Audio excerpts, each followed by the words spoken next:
Okay, guys, we're going to go ahead and get started. I appreciate everybody joining me today. My name's Tom Fulkerson. For those of you who do not know me, I'm your qualifying broker for the Heart of Atlanta Group.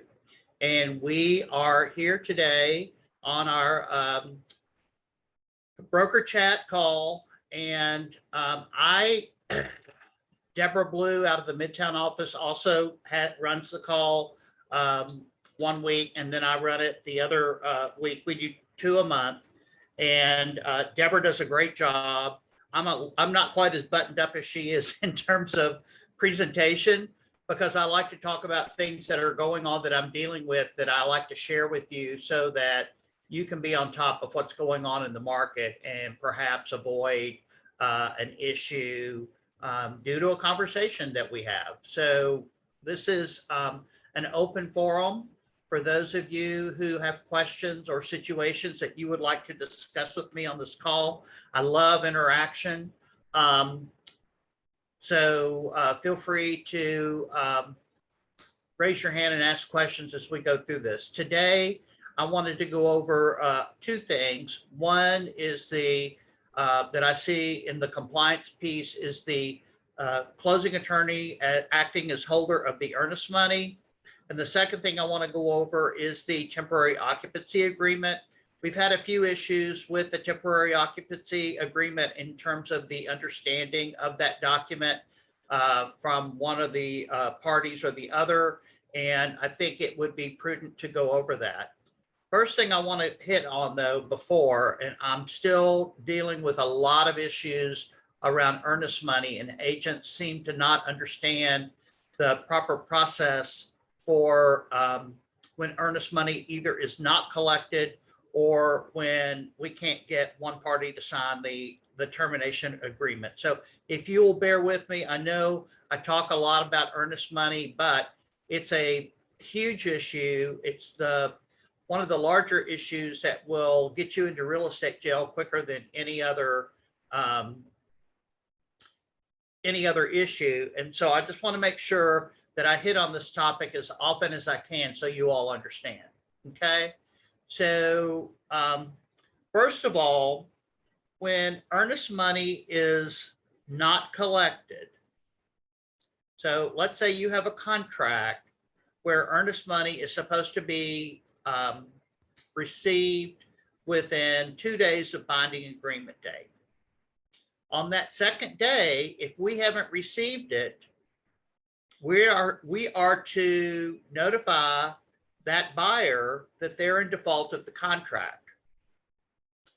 At that point, and we need to notify the other party that the buyer has not tendered the earnest money.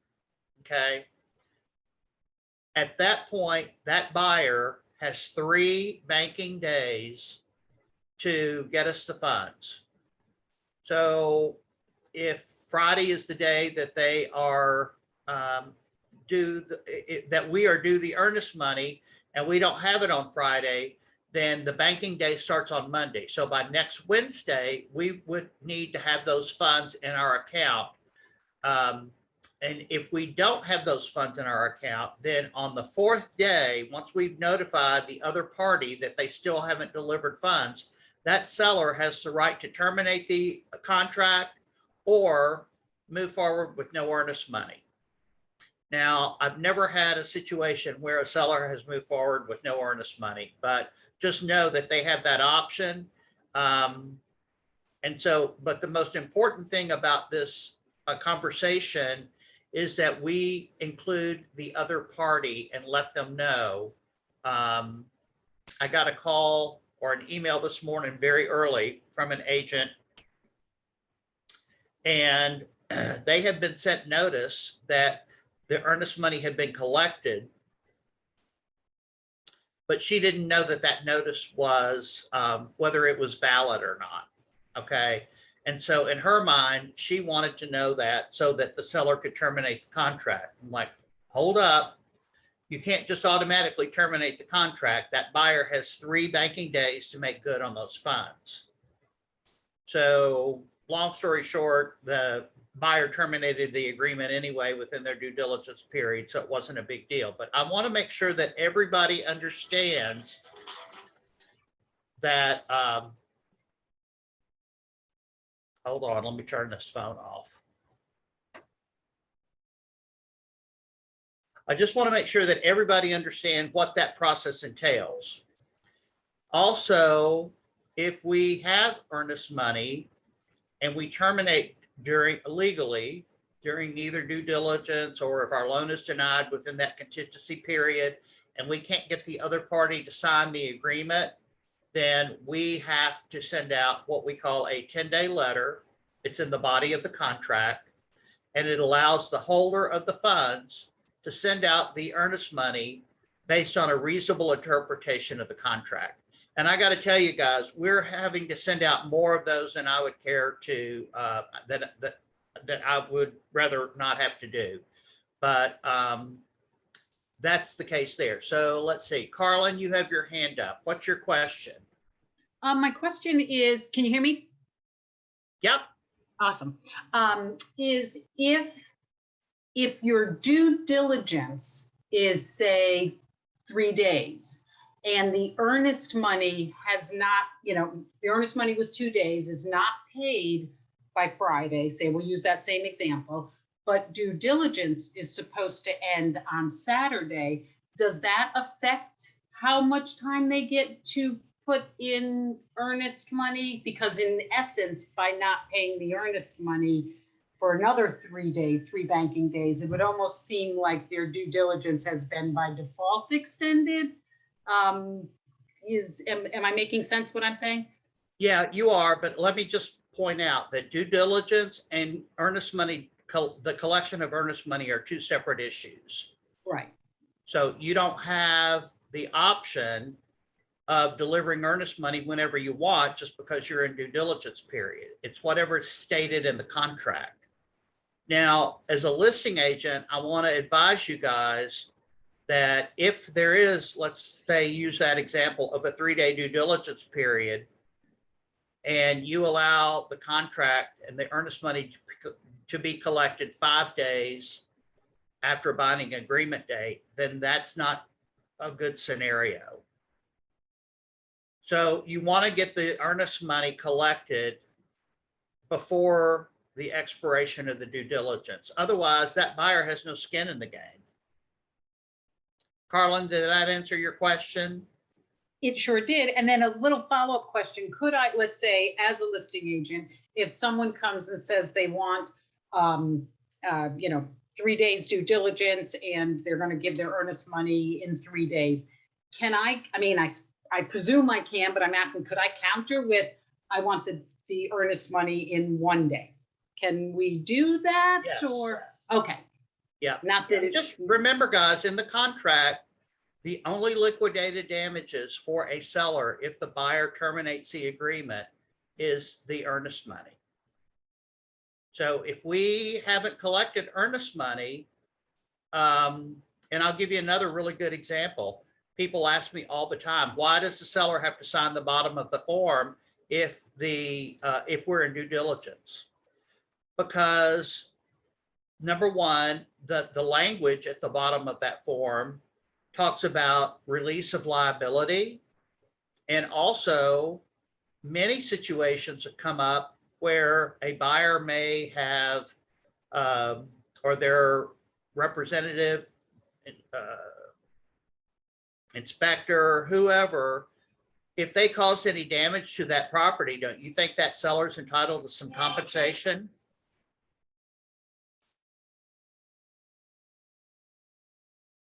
So that's really the reason why the bottom of that form is important for both parties to sign and agree on the release of the funds. So any other questions about that? And then we'll move on. Okay, so I'm sorry, this is Kat. Good morning. hey, Kat. Does the earnest money go, like, let's say it's released and the seller does get it, does that go directly to the seller, or does Keller Williams get a portion of that? How does that work? It would just be, it would have to be negotiated. So we would what, negotiate with the seller if we get a portion, or does it like? I Let's guess, just say that somebody punched a hole in the wall. Then the seller's going to need to get a quote from a reputable contractor and present a receipt of how much it's going to cost to have that wall repaired. No, I And then mean the earnest if money. if they can't agree to it, then the holder will make a reasonable interpretation and release the funds that way. No, what I meant is that if everybody has agreed and the seller does get the earnest money, does Keller Williams get a percentage of that earnest money, or does that whole earnest money go to the seller? No, Okay, we don't get any of it. That's between the two parties. okay, got it. Thank you. Tom, one last question on that.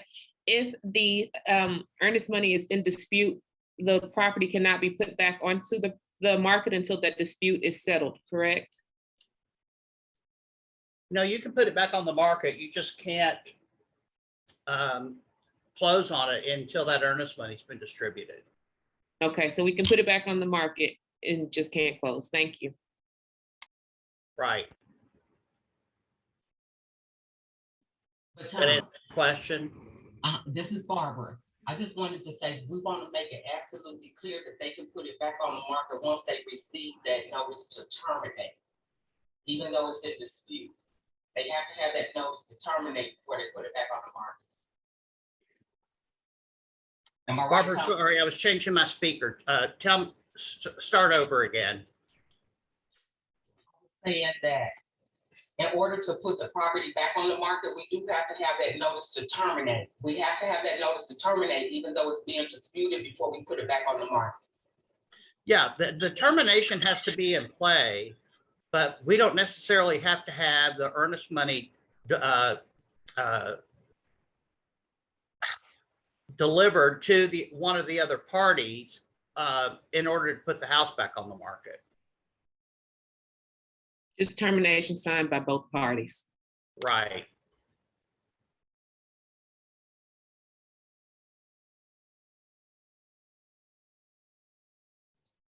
Okay, because Tom, what I was saying was, because usually with that termination, there's the dispute of the earnest money if the parties don't agree. So sometimes that document is not signed. But once we get that document from the other party that they are terminating, that we can go ahead and put it back on the market. Yes, that document at the very top of the form states that the contract has been terminated immediately. So it's terminated. Now, whether the earnest money's been distributed is another story. That's part 2 of the document below. But at the top of that unilateral termination, it clearly states that this contract is terminated effective immediately.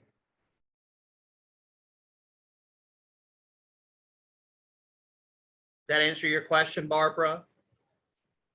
Sure does. Thanks, Tom. Okay, you're welcome. Okay, so this is a good segue into the next topic I wanted to talk about, and that's the closing attorney acting as holder of the earnest money. I got to tell you guys, I don't understand why, but there are 2 forms that have to be executed if a closing attorney is holding earnest money. And I can't tell you how many contracts I have to send back to the agent because they don't have the executed F511, which is the agreement that the closing attorney has to sign stating that they will act as the holder. So somebody give me some feedback on why that is such an issue. It clearly states on both those forms that both the F510 and the F511 have to be executed. And so I don't understand why we consistently turn in an F510 without the F511. Tom, on the purchase and sale agreement, it does not list the F5. It's one of them, either F510 or F511 isn't listed anymore. If you look at the document, it tells you that the other document is required. But I think some agents, when they're going by the list of what's necessary for exhibits, both of those documents are not there anymore. Okay, well, I mean, there are blank spaces to add documents. And so I got to tell you this is why it's important. I've had issues where the closing attorney has given the wrong party the earnest money, and they told me, quote unquote, we never agreed to hold it. And there was no F511 signed. So if you're reading the forms and you know how to write a contract, you should add that as an exhibit on one of those blank spaces where the exhibits are, that the F511 is included. And please don't put it in your file without a signature on there, because it's going to get sent back to you. But we've got to do a better job of executing both those documents with our contracts, because it's a Heart of Atlanta group. I'm sure it is a issue outside of the Heart of Atlanta group, but it's a major issue where agents are not getting that attorney to sign off to be the holder. And I can tell you that I've dealt with situations, just like I said earlier, where that attorney has said, I didn't agree to hold it. I'm giving the buyer back their earnest money when it should have gone to the seller as liquidated damages. Is there a reason why both of those aren't listed on the purchase and sale as a requirement? I turn them both in, but is there a reason why they aren't both there? No, there's not a good reason. That's something that the GAR Forms Committee, I'm going to have a conversation with, along with one of the things on the temporary occupancy agreement that I've already addressed with them, that we'll go over here in just a few minutes, because we've had some issues where the language on that temporary occupancy agreement does not mimic the purchase and sale agreement. In my opinion, it says two different things.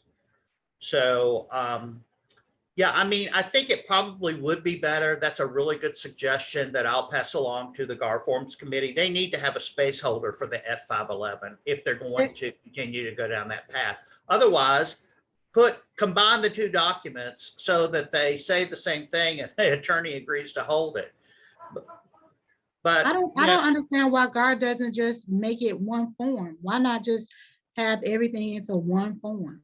My guess is they probably will, because there's so many issues with both those forms not being filled out correctly. I hope so. And also, guys, you're much better off having your broker hold your earnest money. Because I've had situations, and I think I've expressed this before on previous calls, but I don't think I can express it enough, where closing attorneys are not governed by the rules and regulations of GREC, of the Georgia Real Estate Commission. And they, more times than not, will just interplead the funds because they don't want to deal with it.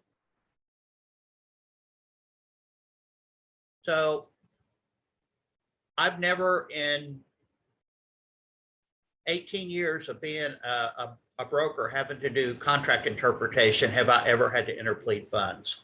It's just a lazy cop-out, in my opinion. So you're much better off having your broker hold the funds. I've had closing attorneys that look more into the circumstances of the situation than just looking at the contract and making a reasonable interpretation of the contract, which is what the holder is supposed to do.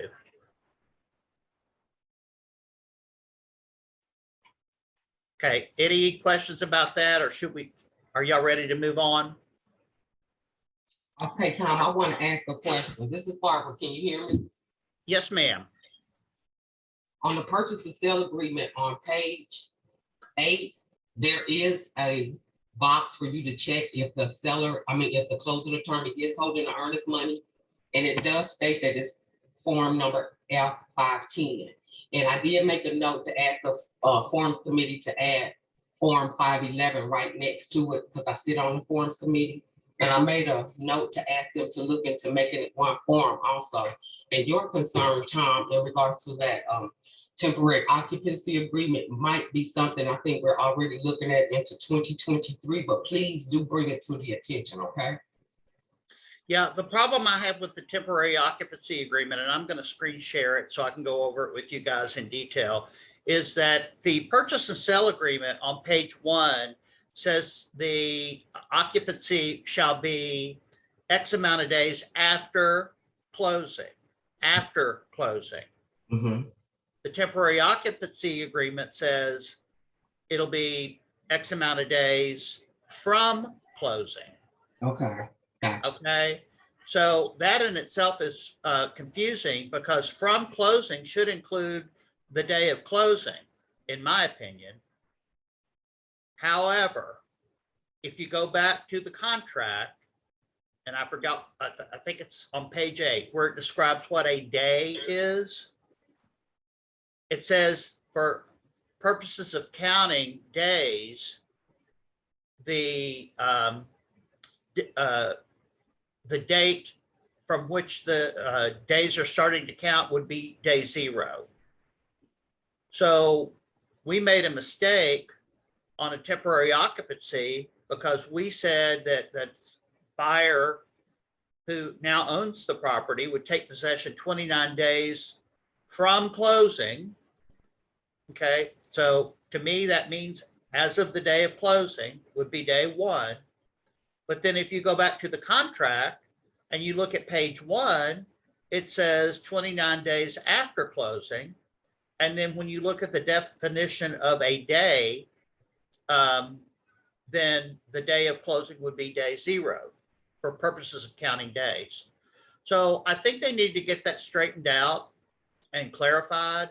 And I don't understand. And Barbara, this is something that you should talk to the forms committee about. Why don't they on the temporary occupancy agreement just state, instead of days from closing, why don't we just say the buyer will take possession on this day at this time? I will sure ask them for you, Tom. That would be a lot clearer to both parties. And then we wouldn't have this issue where these two documents are in conflict with themselves. Okay, I sure will. All right, so let me screen share this temporary occupancy agreement. Let me see if I can find it here.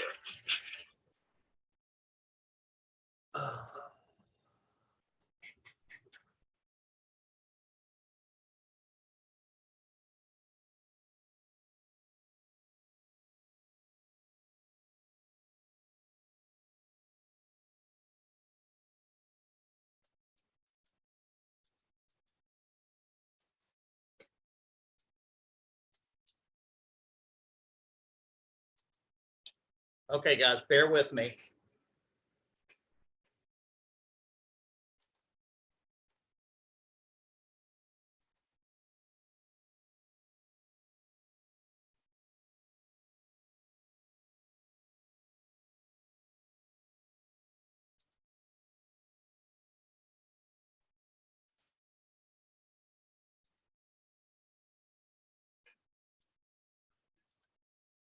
All right, can you guys see the temporary occupancy agreement?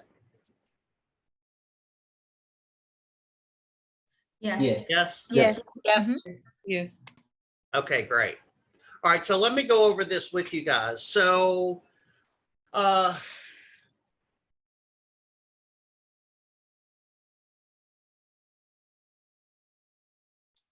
so point number 1, Barbara, is what I think the GAR Forms Committee needs to take a look at, where it says the seller shall have the right to continue the property for X amount of days from the date of closing until whatever time you all decide. That paragraph really should be changed to the seller, the buyer will take possession at July 25th at 6 p.m.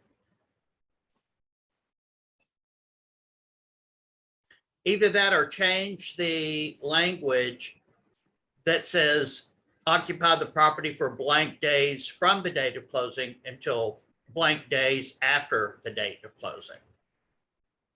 Okay, I'll definitely ask them to look at it. Do you see how that can be very confusing? And for teaching purposes, I will take it back to the committee for you. Yeah.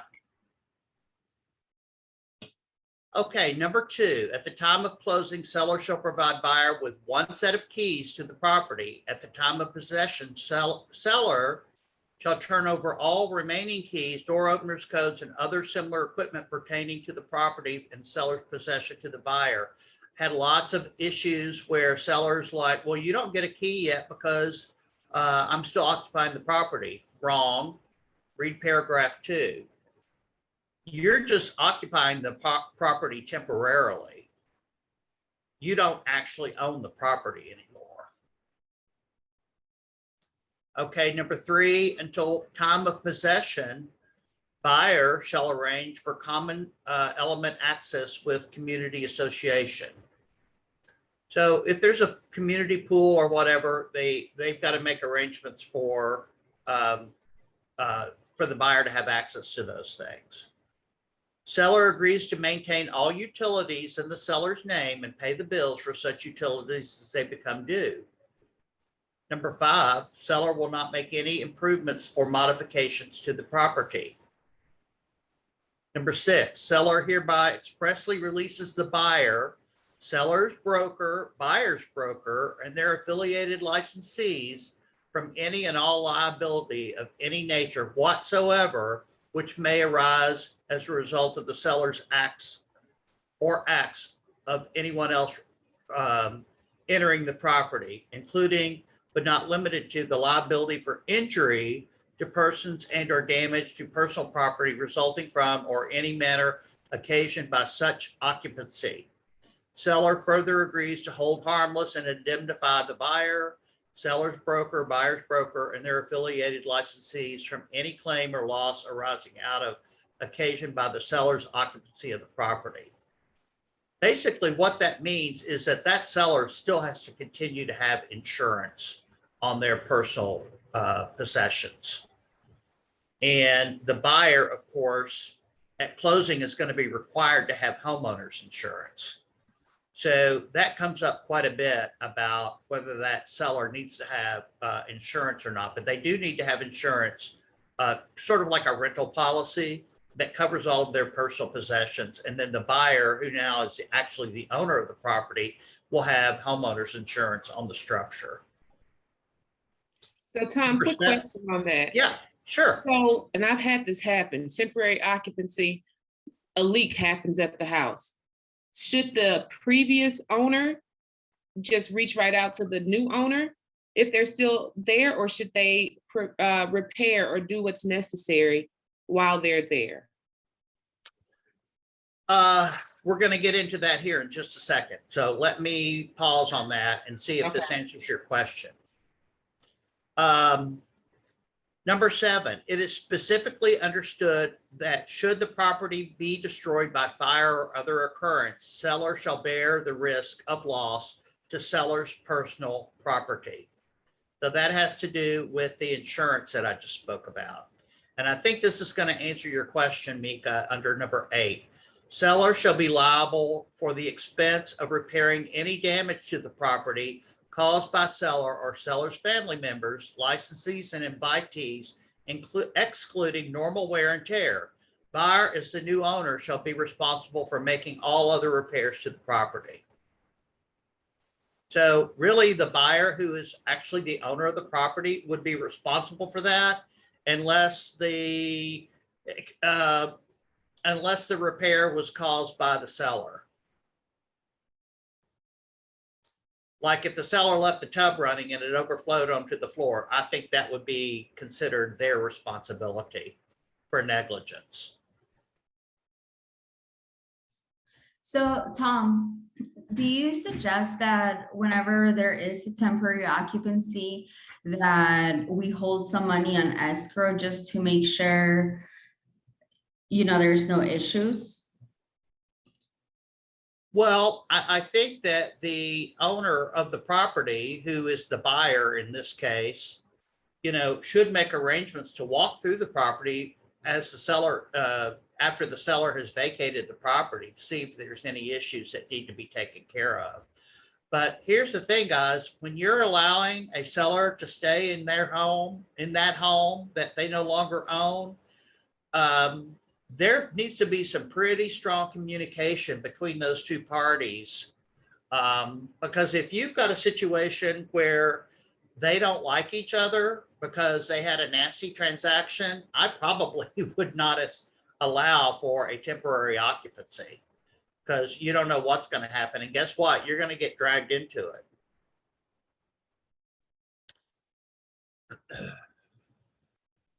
All right, let's go on to number 9. So are we clear about who's responsible for repairs? Mika, did that answer your question? Yes, thank you. You're welcome.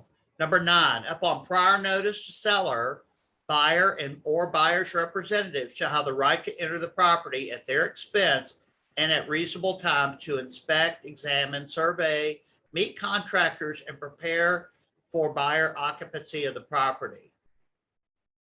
So the buyer has the right within reasonable time frame and reasonable times to enter that property.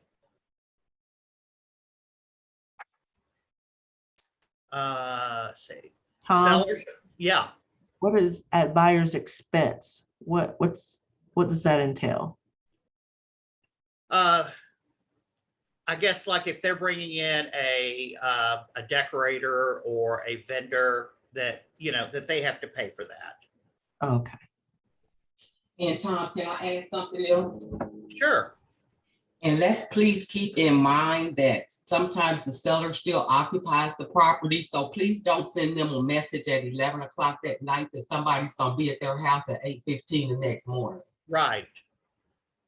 No, please don't do that. So should they be treated kind of like tenants? Should we follow the protocol of like if they're landlords? They are a tenant at, they're a tenant at will at this point because they have been given permission to remain in the property.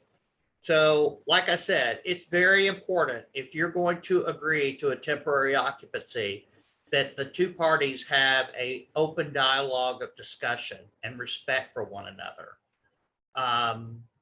That's really the most important thing.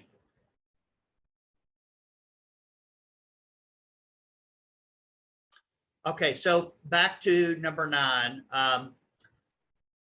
Buyer agrees to hold seller and brokers harmless from all claims, injuries, and damages relating to the exercise of these rights and shall promptly restore any portion of the property damaged or disturbed from testing or other evaluations to a condition equal to or better than the condition it was in prior to such testing or evaluation. That to me is a very subjective statement, because if you're a buyer and you're going into what you own now and you've got a seller in there, temporary occupancy, and you're cutting some sheetrock to see if there's a load-bearing beam, I don't really think it's necessary for you to have to put that back into the same condition it was, because you're planning to tear it out anyway. But that seller may require you to do so, because they don't want to live in a few weeks of, sheetrock, dust, and so on and so forth. But I think that's the intent there. But let's try not to encourage our clients of going in and starting to do some mild renovation or getting property prepared for some renovation while that other party's still in the property.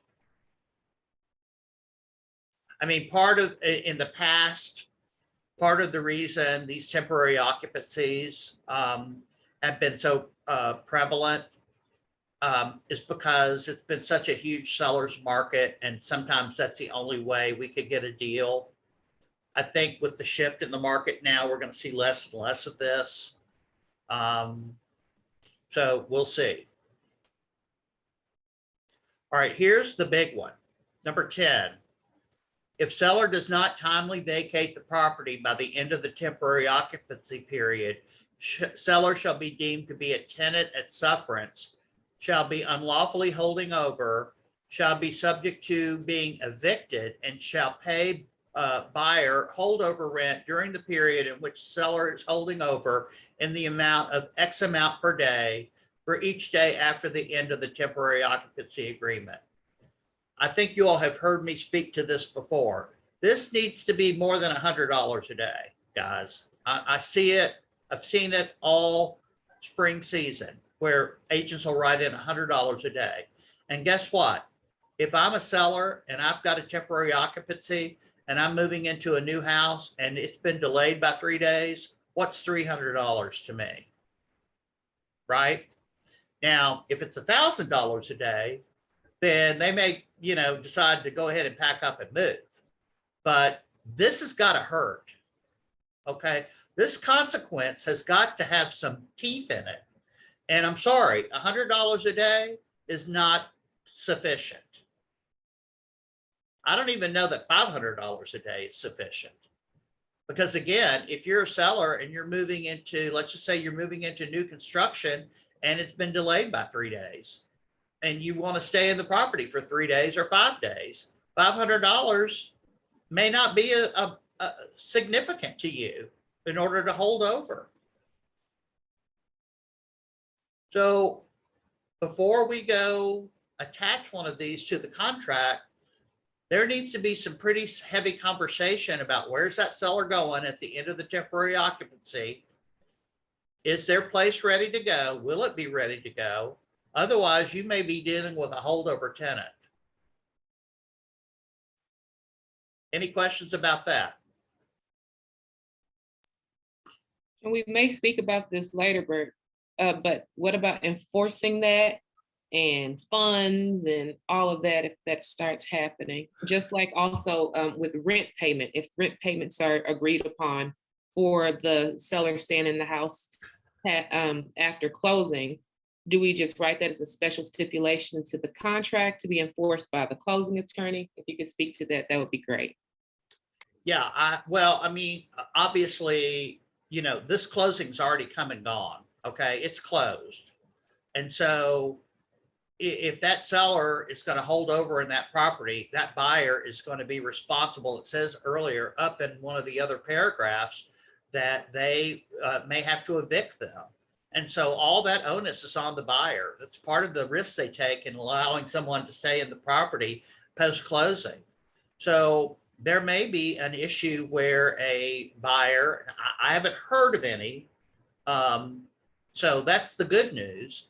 But I have seen sellers hold over and pay the fine because they're not ready to move on to their new place. But I guess the answer to your question is yes, that party may have to hire an attorney. I apologize as I came in a little late, but I wanted to ask, have you seen, I know I wrote into one of my contracts and they end up not accepting, just not doing a temporary occupancy, which was beneficial. But have you seen it where writing in the stipulations that the attorney holds an amount, say $5,000 until the seller moves out? Yeah, I mean, we used to, back in the old days, we used to escrow funds all the time for whatever reason. Some were for repairs. I don't think that, temporary occupancy is just something that has not been used a whole lot up until the market got so crazy. But yes, you can have, and again, that's subject to lender approval. But if the lender will approve and the parties will agree to hold back funds until that seller gets out of the property, that is certainly an option. And that would happen on this document under the special stipulations at the bottom of the form. And the closing attorney has to be contacted on that, because I've attempted to do that before and the closing attorney told me no. Right. I I have as a broker held funds in escrow. And it's got to be very specific because I don't want to be caught in the middle of it, but it's got the wording has to be very specific that the broker will hold the escrow, and upon written notification from both parties, it can be released. I did do this recently, and the attorney told me the only reason why they would do it was because it was an all cash deal. She said if there was a lender involved, she would not do it. Well, a lot of times the lenders won't approve it. So that's why I said it's got to be approved by the lender before you can even go there. But I don't know where lenders are today with temporary occupancy and holding back funds. I just don't know. But could it be taken from the proceeds of the seller? Proceeds from the seller, yeah. Instead of like the lender portion of it? That's something that your lender can tell you whether they would approve that or not. Okay. And again, the seller's got to agree to it. It's their funds. So far, we haven't gotten into that issue because we've been in such a tight market where people are like, okay, yeah, stay in your property for 60 days because we can't find another house anyway. And so it's been pretty commonplace in a lot of our contracts for the last 3 years. I see that changing though. All right, so number 11, this may answer your question also, Mika. In the event either party is forced to resort to litigation to enforce a breach of this agreement, the prevailing party in the litigation shall be entitled to recover his or her court costs and actual attorney fees reasonably incurred.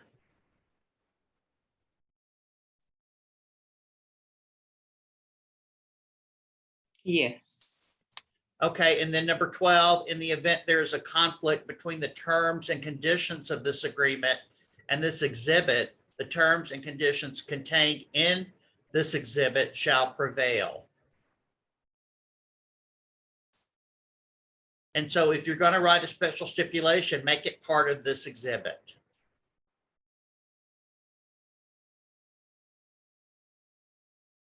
And this temporary occupancy agreement shall survive the closing.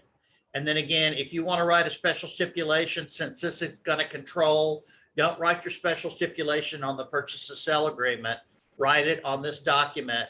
And there's an additional page that you can check if you need an additional page. And then all the parties will sign off on it. Okay. But the main issue that I've had with this document recently is the first paragraph, where the occupancy date, it differs from the purchase and sale agreement. One says after, one says from the date, one says after closing. So we need to get that squared away, Barbara, with the forms committee. I hope to have you some improvements really soon, Tom. All right, guys, any other questions about this form or anything else I've talked to about today? We've got about 15 minutes left. If there are questions or situations you'd like to discuss, now's your time to do it. Hey, Tom, as a temporary fix to this temporary occupancy, just to clarify that date in the special steps of the temporary occupancy, would you just put the date? All parties acknowledge and agree the move out date is X. Would that help? That would help. I just think they need to change the paragraph to reflect the day and the time that the buyer will take possession of the property.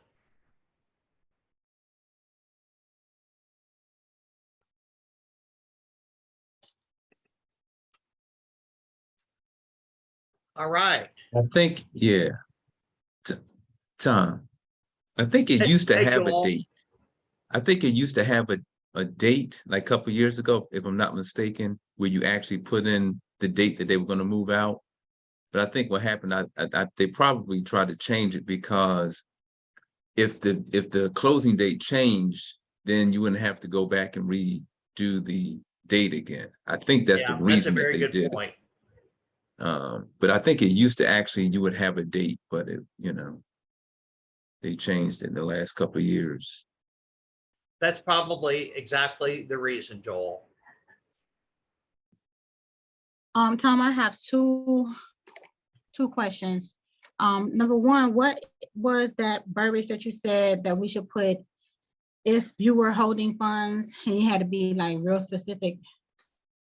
You said broker will hold funds in escrow, but each party has to agree or something like that.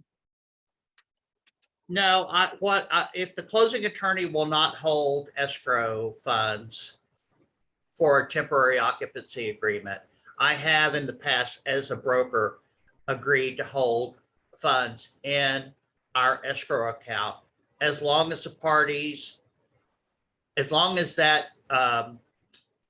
agreement on the escrow does not put me in the middle of a dispute over this or that. And so I think the last one I recall was that the seller was holding over and they were getting ready to move out and we were holding funds, and I had to go by as the broker and look at the property and make sure that everything was okay.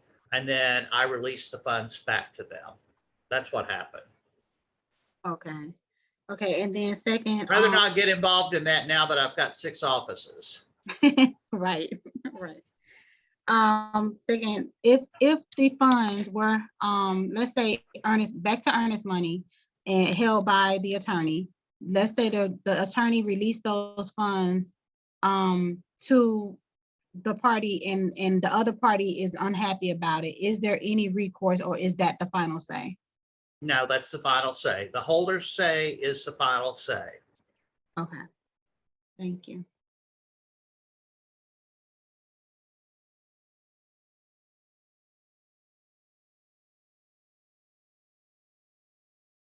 Now, I will go back though, if the client feels that the broker who released those funds or the attorney that released those funds did not provide a reasonable interpretation, then they may have a case, but you're not going to get anywhere if the closing attorney holds it because they're not governed by the Georgia Real Estate Commission. But if a broker is negligent and doesn't provide a reasonable interpretation, then you might have a shot at it. But probably, unless it's a huge amount of money, not worth pursuing. Because the contract says the holder has the right to do release based on a reasonable interpretation, and that they're not held liable and they're held harmless in that decision. Okay.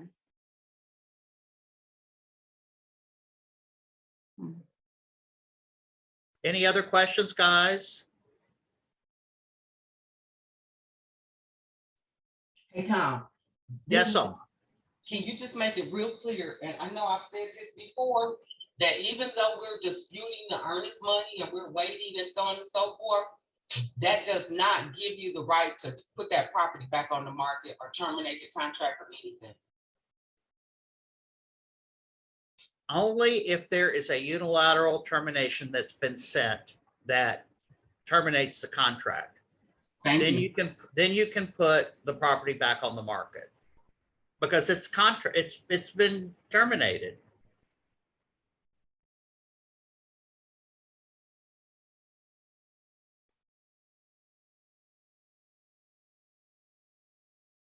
Do you not agree with that, Barbara? I totally agree. Okay. You know, I know that it has been previously stated, I've seen the mistakes that because the earnest money was not received, some agents and realtors thought that they could just terminate the contract.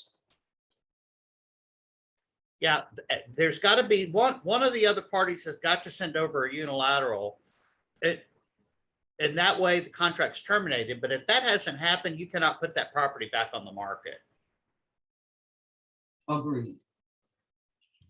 And just to verify, so the seller has to send notice that the earnest money has not been received, or can they just go ahead and send over that unilateral if the earnest money hasn't been received in the time frame supposed to be received?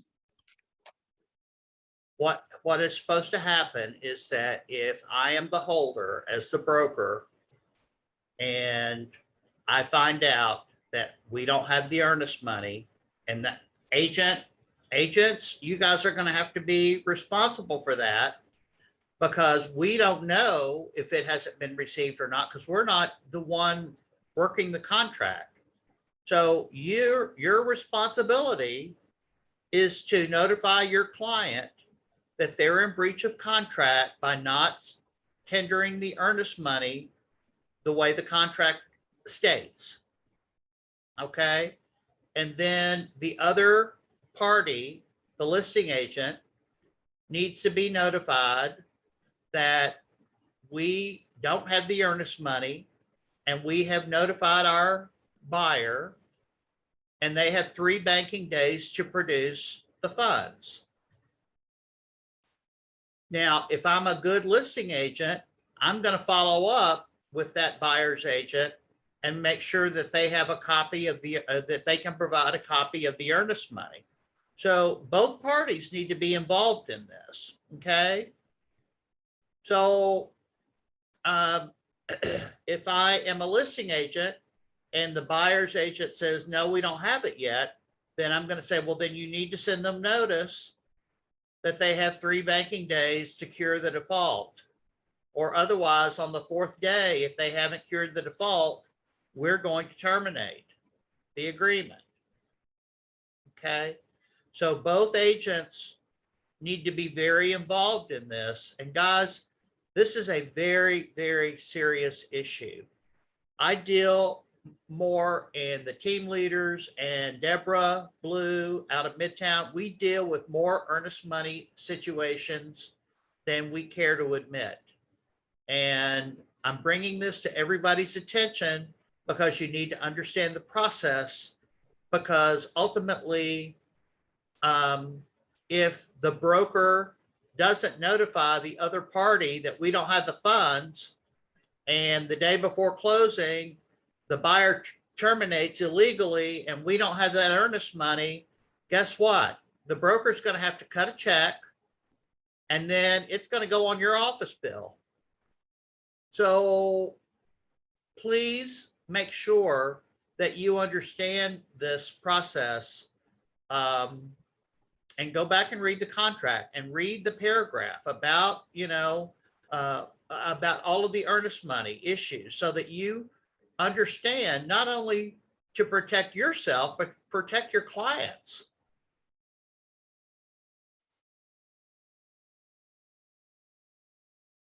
So did that answer your question in a long runabout rant? It's perfect, thank you. Because I'm sure most of us have run into it, especially as a listing agent, where they don't turn in the earnest money, and usually it's a sign of things to come. So Absolutely. I never have terminated with them, but in the future, after going through experiences, I know that if they don't turn in the earnest money, it's something up. Usually the financing is going to be a problem or something. Yeah. So go ahead and cut your losses early. Right. And I just want to say, you don't want it to grow bigger than that, because if it grows larger than that, it grows over to the grievance committee. I'm dealing with a situation right now. I've already gotten 2 phone calls while we're on this call, because our agent's clients, no fault of our agent, didn't turn in the $50,000 earnest money that was due to the closing attorney. Luckily, I'm not the holder, but this is a seller who's got more money than God and nothing else to do than try and sue everybody.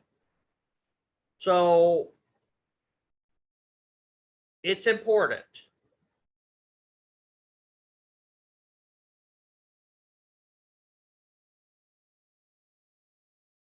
All right, guys, we got about another 5 minutes. Anybody else have anything?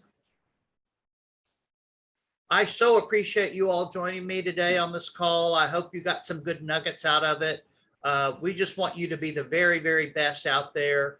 And if we can assist you in any way, feel free to let us know how we can assist you and educate you. I've got some good contract classes coming up, and I know in the Buckhead Market Center and also in the South Fulton Market Center. And so I hope if you're in, and I've got one coming up in West Cobb. I know Deborah does a lot in Midtown. So if you're in any of those market centers, or if you just want to come to one of those classes that I'm teaching, we would love to have you, because if you are the master of the contract, you're only going to be that much better than everybody else out there. And guess what, guys? It's going to get a little tougher because we're in a shifted market. And so skill sets are going to be required where skill sets did not, didn't need to be. You didn't need to have skill sets in the last 3 years. You just needed to have a client. So those things are starting to change, and we just want you all to be the very best you can be. All right. Thanks, and have a great Monday, and I hope you have a very productive week, and thank you for joining me today.